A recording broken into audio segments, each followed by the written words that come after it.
Hello again, whiskey friends. Thanks for joining for another episode here. I'm excited to go through today's tasting.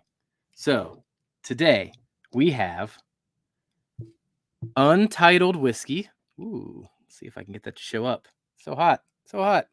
It's so hot it won't show up. There we go. Untitled Whiskey number 19.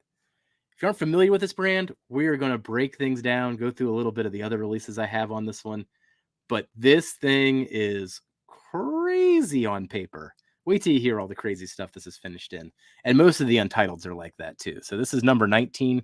Man, there are some other crazy ones as well. So stick around. I'll walk through this one.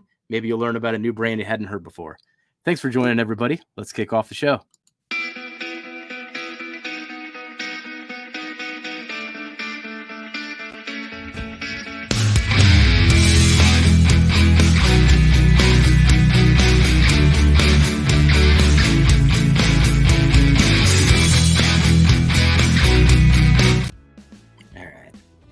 As you can see here, I've dipped into this one a little bit, so no fresh cork pop for this one.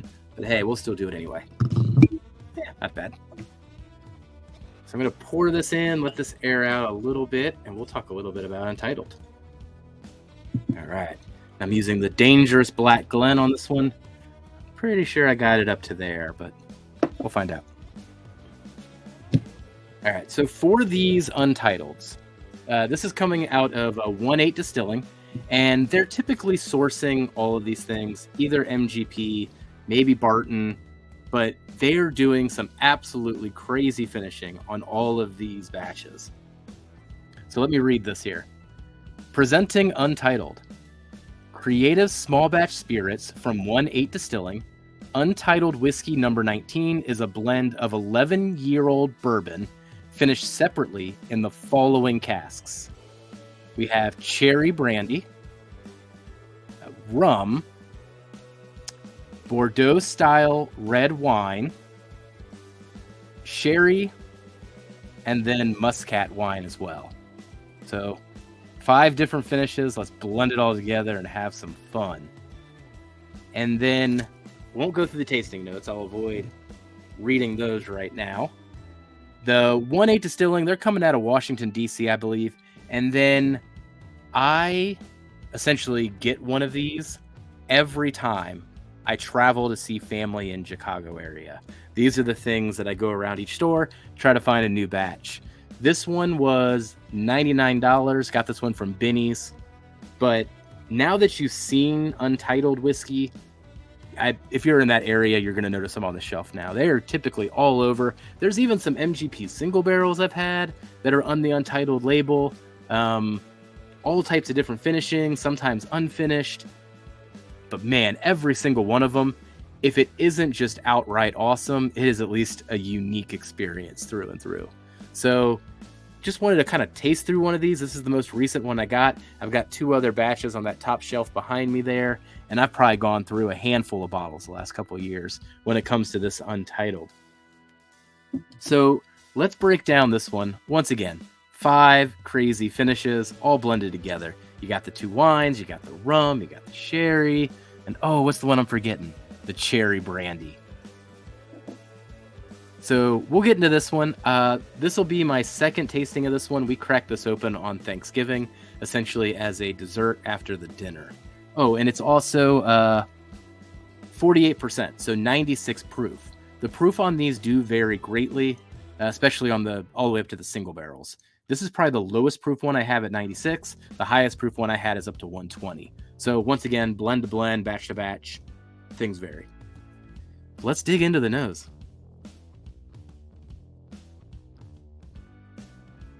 Oh, man. Whew.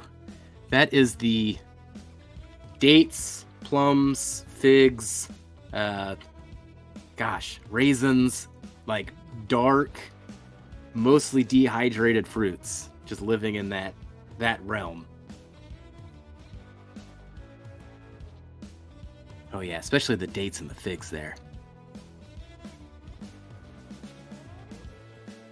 Getting a bit of a salted caramel note, and then I want to say pretzel. I've been saying pretzel a lot lately.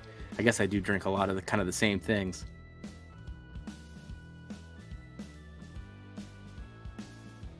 Man, there's something, gosh, it's almost like a clay or a Play-Doh, or maybe just a raw pizza dough even.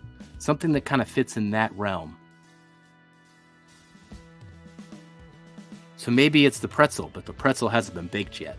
Ah, see, that's where I'll spin it. New spin. Man, I feel like I could just go through this and just name off every fruit. That one was all raspberries and blueberries.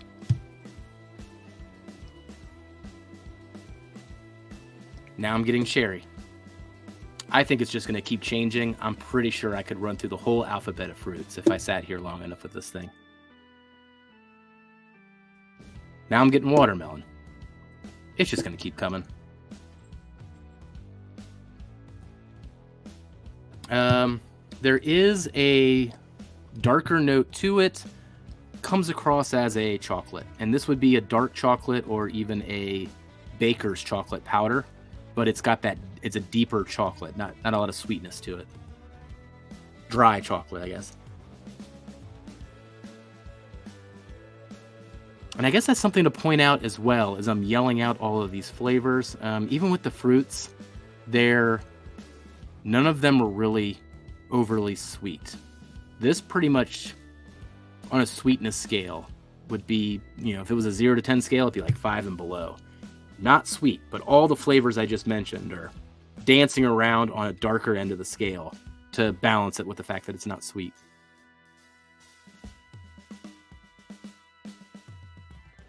I mean, the only thing I could equate this to on the nose, there's so much finishing going on.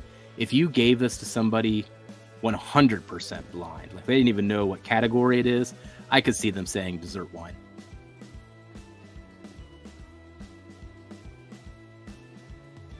Man, just an interesting nose.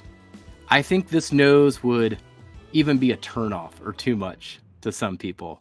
It like travels such a weird, funky road, but I like the weird and I like the funky. All right, let's get into the taste. Break this one down, front of the palate, mid palate, and the finish. Cheers, whiskey friends. Thanks for joining, everybody.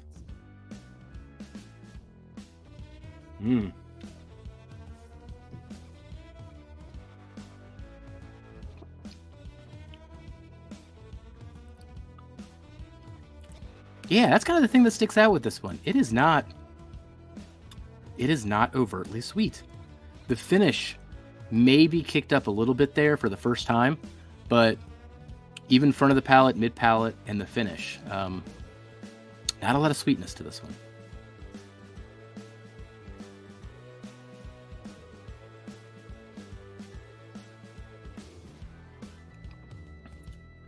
So, front of the palate.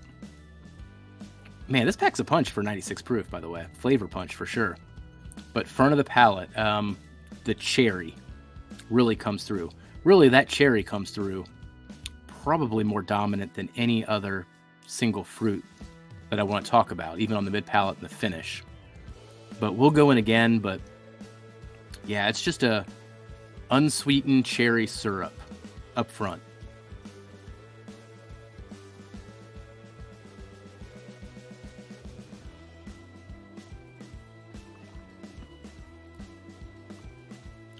And then mid palate, that raw dough note. I'm still sticking with that. That's there. So raw dough, and man, I could probably just rattle off all the fruits again. I know cherry's the dominant one, but if I take any angle, does it taste like this? Does it taste like that? Does it taste like this? The answer seems to be yes, every single time. Finish, blueberries is the one that's sticking out most. But man, I feel like I could just rattle down the list of every fruit.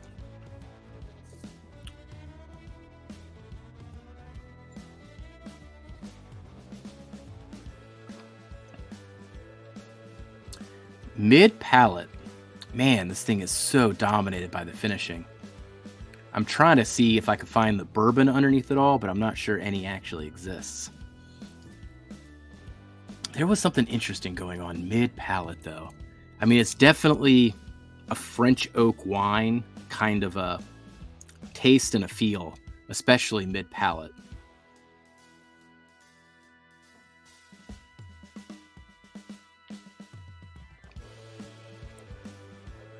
Oh yeah, then it just hits you with all the fruits again. And that cherry brandy in particular is what sticks out to me. The one thing I will say, I think the rum finish actually shows up on the finish itself. And I think that's the sweetness that I'm finally latching on to. I would describe that even as a rum. It even comes with a little bit of an almond paste to it. But it's just sugary now that it hangs on the back of the throat. And I'd be willing to guess that that's the rum.